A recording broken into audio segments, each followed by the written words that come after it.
Sterigenics workers are suing the medical sterilization plant. A lawsuit filed earlier today claims Sterigenics and another company called ConMed exposed employees to a hazardous gas for years. Some of them died. Others were diagnosed with cancer. Reveal investigator Andy Parati just spoke to the attorney representing the employees. He joins us outside Sterigenics and the plant there with more information. The lawsuit alleges the two companies knew it was exposing employees to high levels of this toxic gas, but told them not to worry about it. Nearly 10 years later, those same employees say they're scared for their lives. Parts of Sterigenics is indefinitely closed, but for years it used the gas called ethylene oxide for sterilization.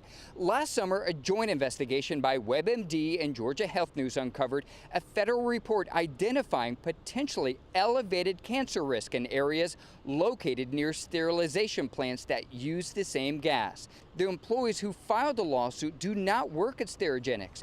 They worked at a company called ConMed, located in Lithia Springs, which repackaged the medical equipment after it was sterilized at Sterigenics. The suit claims both companies knew employees were handling equipment recently exposed to the toxin, but did not tell them. Since then, at least 4 employees have died. Many have fallen ill, including cancer, lung disease, and neurological issues. These workers, they serve as a key link to the chain of distribution to get out sterilized medical equipment.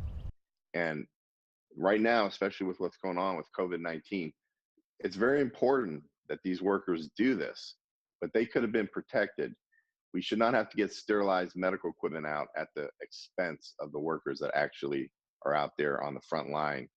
The lawsuit represents 53 people, most of them former employees and their families. Sterigenics says it denies all of the allegations in the lawsuit. ConMed has not responded to our request for comment.